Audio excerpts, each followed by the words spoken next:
So I just got off the highway. I'm driving again today, but I just saw a sign for a place. Let's just say if you're a YouTube person, you would pull over to. This is the most YouTube coffee shop I've ever seen. Coffee and brew. Brew.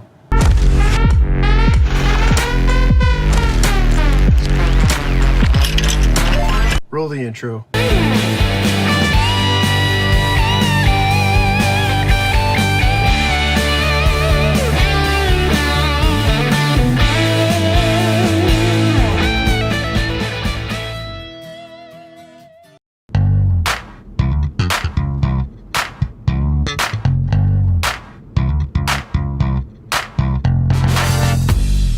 So today's vlog is going to be a little bit different. Originally, I was going to just do another journey vlog. I was driving back from South Dakota, but I mean, I didn't know how many cornfield time lapses I could do. So in one of the comments, somebody mentioned how they love that I put a lot of, rock music, like rock and roll and stuff into my vlogs. And a big reason for that is I grew up on rock and roll. I'm from Michigan. I grew up on Bob Seger and the Rolling Stones. My dad was a musician. I played music as well. Music's just always been a constant in my life. I've been very, very lucky to meet a lot of my music idols. Now, some of these meetings were just chance meetings. Others, it was a planned thing. Regardless, I have a lot of really unique stories to tell. So today's vlog, I'm actually gonna, I guess it'll be some sort of story time. We can call it story time.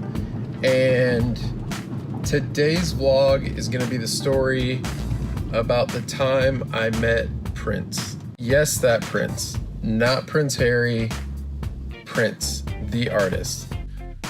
So here's the story about the day I met Prince. So a little bit of backstory first. My friend Brad and I met him in high school. We always bonded over music, and we went to a lot of concerts together. His mom worked for the arena. She always got really cheap tickets for us. That's how in college, I was just a poor college kid, but I was able to see some really, really expensive and really good shows. So Brad and I, we went to a show a few weeks prior to the Prince show. We went and saw Van Halen with Sammy Hagar. Awesome show, and after every show, we always went back behind the arena because we know exactly what door the artists would come out, we knew where their buses were and all that stuff. Yeah, we were those guys. We did this after the Van Halen show, and Sammy Hagar, Michael Anthony actually gave us a couple waves and stuff. But we also met two girls who were our age, and they knew a lot about classic rock. They weren't just going because it was there.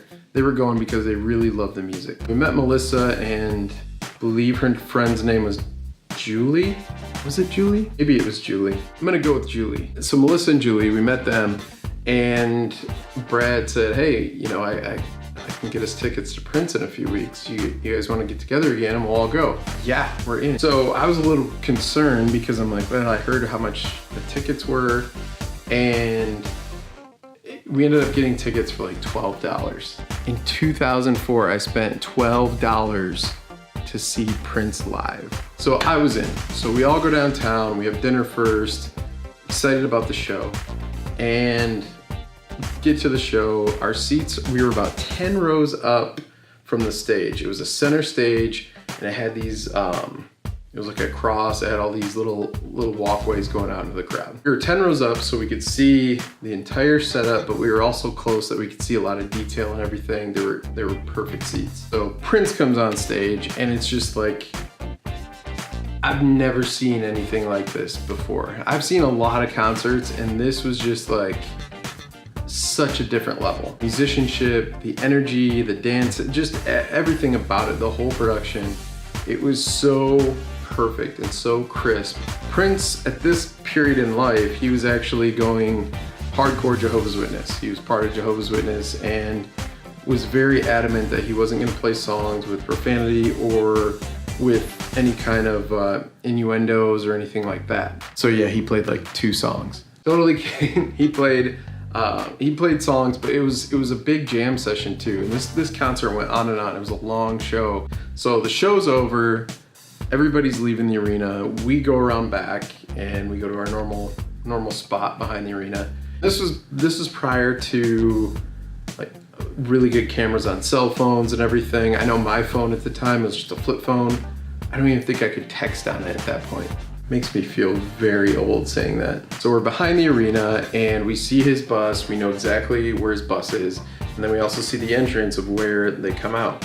All of a sudden, this like go-kart thing, this little cart, I mean, it looked like it was going like 40 miles an hour. It comes out of the door and just zooms.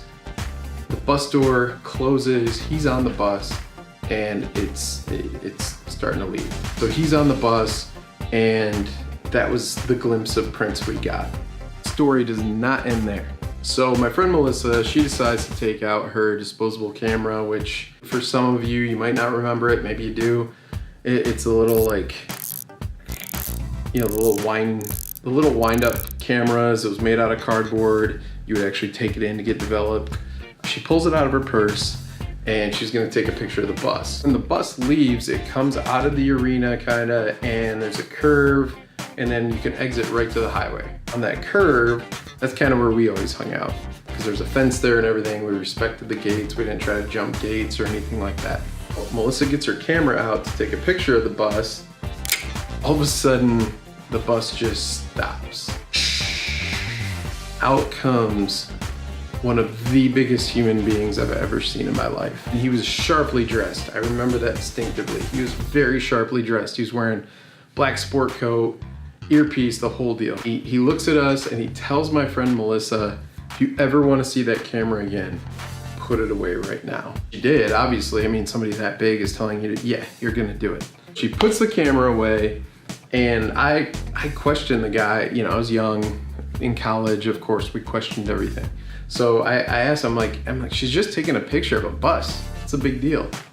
And right as I said that, he steps aside. And below me, I mean, way below me, he's a lot shorter than I was.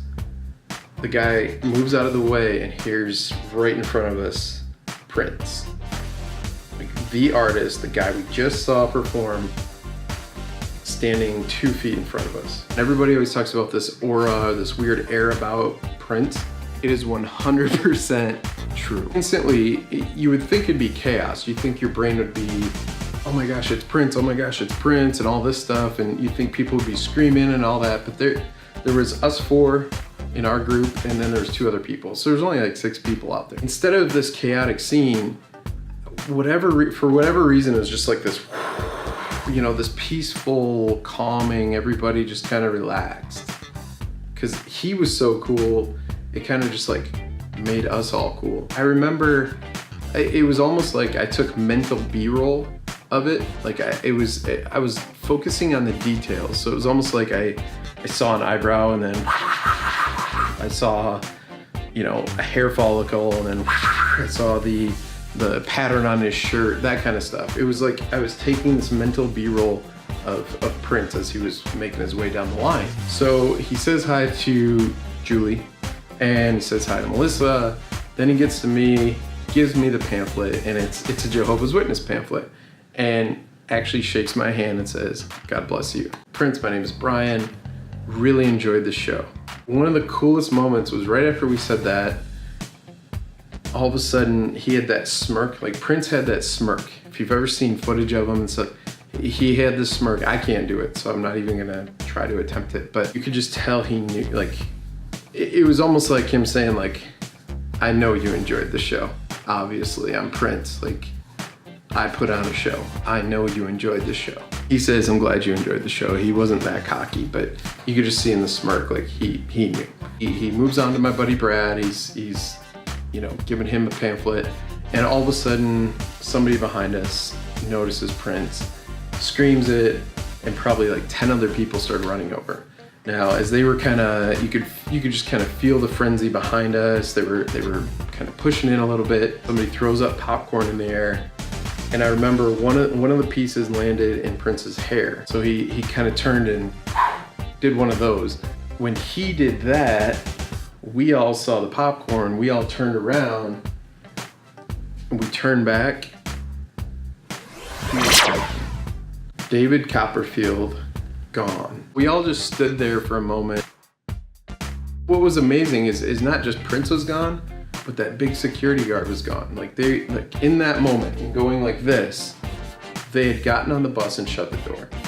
It's just one of those things that you will never forget. I'll end the story there. I hope you enjoyed it. I know there's not a lot of flashy visuals or anything like that in this vlog, but it was just more of a me talking to you as a storyteller. And I hope you enjoyed my story. And if you want to hear more stories like this, let me know in the comments. Thank you so much for watching. I do really appreciate it. If you like this video, like it please. If you like this channel, subscribe to it. And if you really like it and you want to know when the videos are posted, hit the bell please. With that, I will see you tomorrow.